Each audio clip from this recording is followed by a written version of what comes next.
Hi, I'm David Hidalgo, and here with my close friend and colleague, Dennis Hammond. And we're going to talk about different topics in breast surgery. And today we're going to talk specifically about the difference between so called under the muscle versus over the muscle in breast augmentation. So, Dennis, welcome. And to start, Dennis, why don't you tell our viewers the difference between submuscular and subfascial or subglandular, all these terms which can be confusing to some. Yeah, of course, David. I think this is going to be a lot of fun. We've known each other for many years.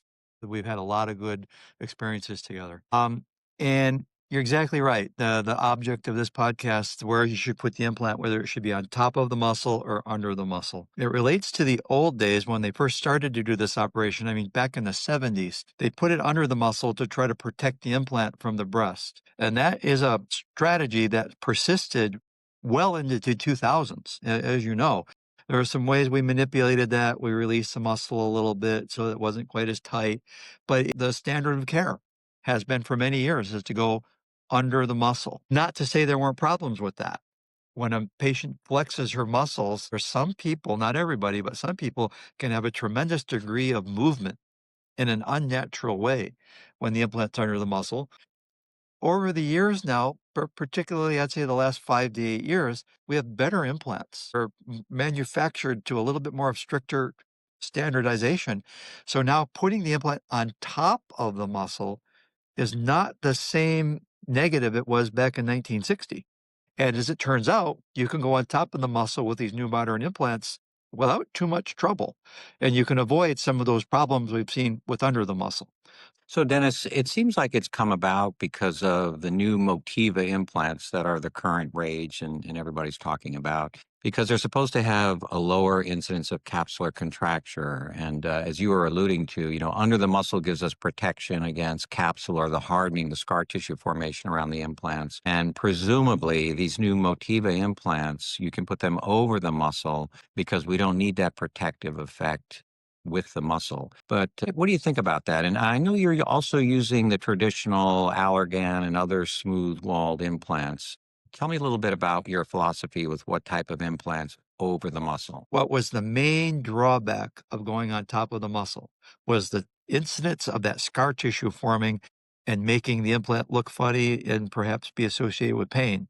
The Motiva implants came along and that incidence was remarkably reduced.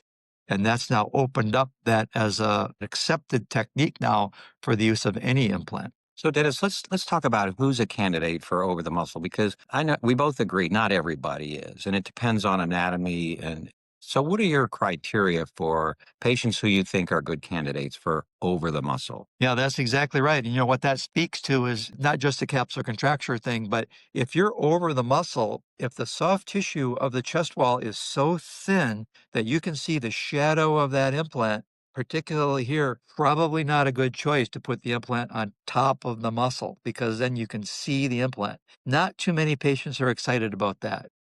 Just tells everybody you've had an operation.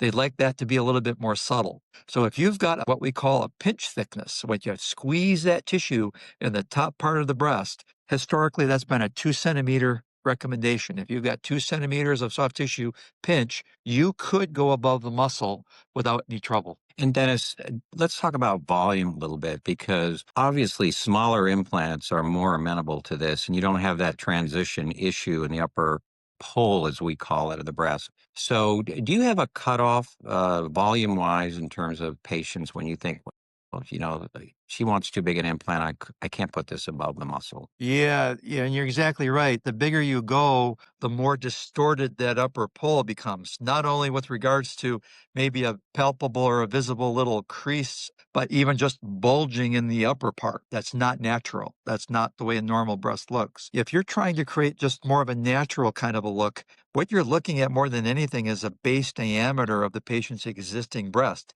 It's just a simple measurement. It's like engineering. You just measure that width across the chest wall. Most people are going to center out at about 12 centimeters, which is going to be an implant that's roughly around 350 to 400 cc's, looking at the different manufacturers. If you try to go more than that, get up to 450, 500, 550, you're going to start to exceed the dimensions of a normal breast. And that's where you're going to start to run into troubles. It's interesting, Dennis, because geographically, there are different requirements here in Manhattan. Some of our young surgeons speak about the so-called ballerina breast, which is like 200 cc's or less. And you're talking 400, 500.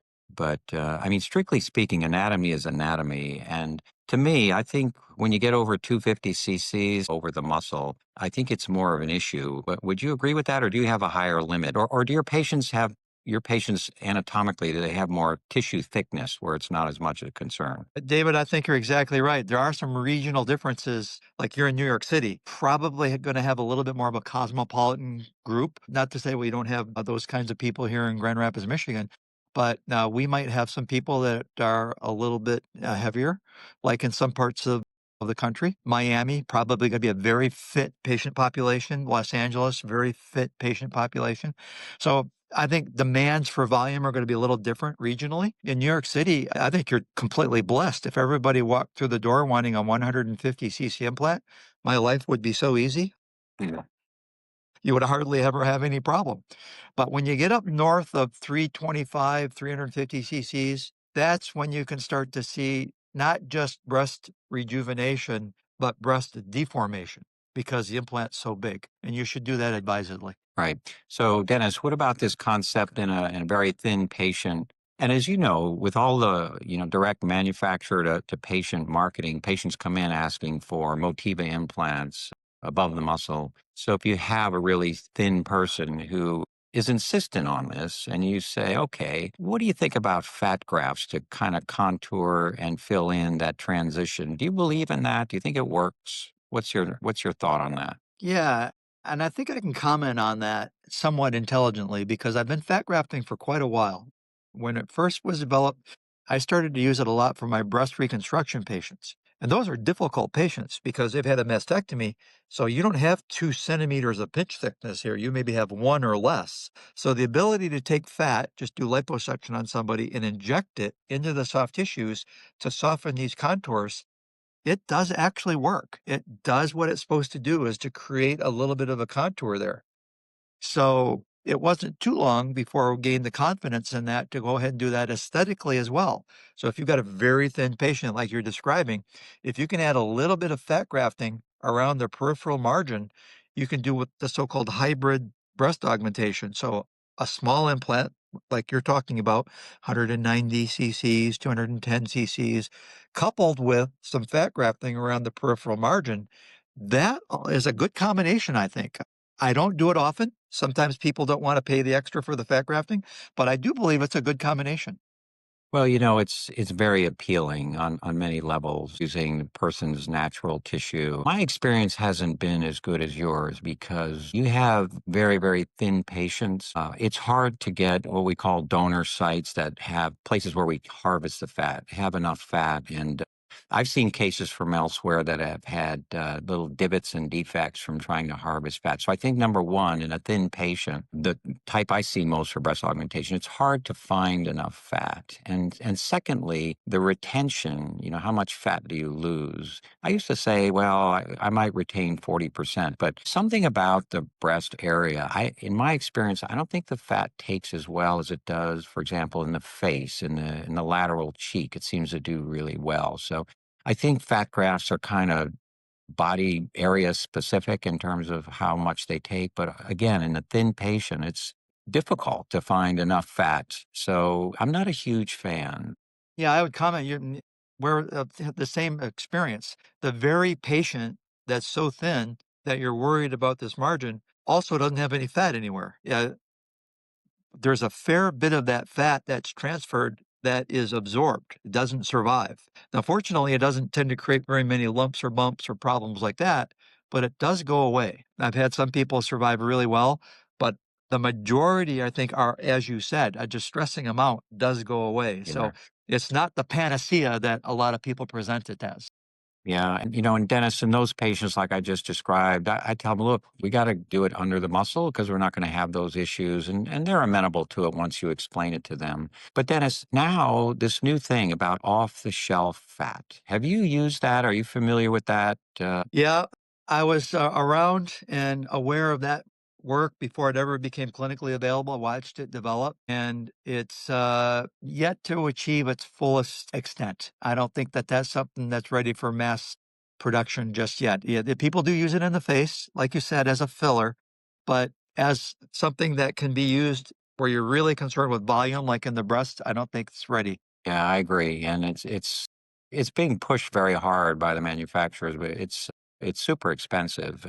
I think I agree. It's not ready for prime time. And Dennis, now that we're doing things above the muscle, a whole new theory has come out and a new procedure to do this under local anesthesia because as we know, when you go under the muscle, that's uncomfortable. You can't do that under local anesthesia. So now there's a new technique where you can do it under local anesthesia. What do you think about that? Yeah, so I'm very aware of that, and it's possible to do. I've seen it done at live surgical symposiums and whatnot. I think it gets down to the personality of the surgeon. So, for instance, my personality is I don't want to have to be worrying about anything anesthetic related. I want that patient to be there while I'm working and doing the work I feel I need to do to create the best result possible. So I don't need to be worried about the blood supply or the blood pressure or the pulse or the oxygen saturation, all of those things that an anesthesiologist pays attention to make that procedure go safely. So I still put my patients to sleep for the brief period that it takes.